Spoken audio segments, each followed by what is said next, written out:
श्री विष्णु मम हृदय में प्रेरणा करने वाले नाथ सुनाओ महात्म्य कार्तिक राखो सिर पर हाथ। जय श्री कृष्णा। राधे राधे। आइए सुनते हैं कार्तिक मास महात्म्य का 19वां अध्याय।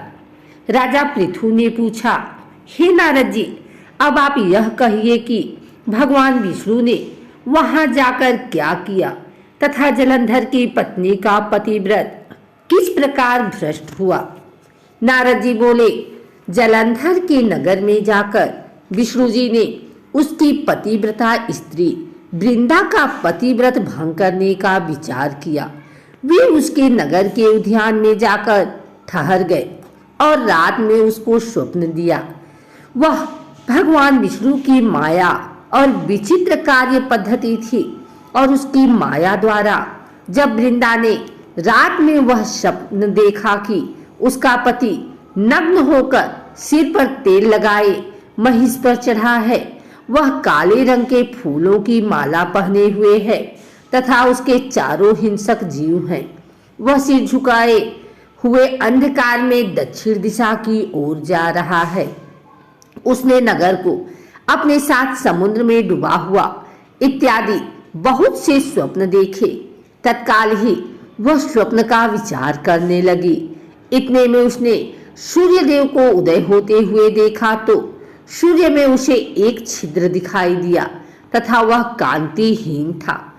इसे उसने अनिष्ट जाना और वह भयभीत हो रोती हुई छज्जे, अटारी तथा भूमि कहीं भी शांति को प्राप्त न हुई। फिर अपनी 2 सखियों के साथ उपवन में गई, वहां भी उसे शांति नहीं मिली। फिर वह जंगल में निकल गई। वहां उसने सिंह के समान 2 भयंकर राक्षसों को देखा, जिससे वह भयभीत हो भागने लगी। उसी क्षण उसके समक्ष अपने शिष्यों सहित शांत मौनी तपस्वी वहां आ गया। भयभीत वृंदा उसके गले में अपना हाथ डाल उससे रक्षा की याचना करने लगी। मुनि ने अपनी एक ही हुंकार से उन राक्षसों को भगा दिया। वृंदा को आश्चर्य हुआ तथा वह भय से मुक्त हो मुनिनाथ को हाथ जोड़ प्रणाम करने लगी। फिर उसने मुनि से अपने पति के संबंध में उसकी कुशल क्षेम का प्रश्न किया। उसी समय 2 बानर मुनि के समक्ष आकर हाथ जोड़ खड़े हो गए और ज्यों ही मुनि ने भ्रिकुटी संकेत किया त्यों ही वे मुड़कर आकाश मार्ग से चले गए। फिर जलंधर का सिर और धड़ लिए मुनि के आगे आ गए। तब अपने पति को मृत हुआ जान वृंदा मूर्छित हो पृथ्वी पर गिर पड़ी और अनेक प्रकार से दारुण विलाप करने लगी। पश्चात उस मुनि ने कहा, हे कृपानिधे, आप मेरे इस पति को जीवित कर दीजिए। पतिव्रता दैत्य पत्नी ऐसा कहकर दुखी श्वासों को छोड़कर मुनीश्वर के चरणों पर गिर पड़ी। तब मुनीश्वर ने कहा, यह शिव जी द्वारा युद्ध में मारा गया है, जीवित नहीं हो सकता, क्योंकि जिसे भगवान शिव मार देते हैं वह कभी जीवित नहीं हो सकता। परंतु शरणागत की रक्षा करना सनातन धर्म है। इसी कारण कृपा कर मैं इसे जिलाए देता हूँ। नारद जी ने आगे कहा, वह मुनि साक्षात विष्णु ही थे, जिन्होंने यह सब माया फैला रखी थी। वह वृंदा के पति को जीवित करके अंतर ध्यान हो गए। जलंधर ने उठकर वृंदा को आलिंगन किया और मुख चूमा। वृंदा भी पति को जीवित हुआ देख अत्यंत हर्षित हुई और अब तक हुई बातों को स्वप्न समझा। तत्पश्चात वृंदा सकाम हो बहुत दिनों तक अपने पति के साथ विहार करती रही।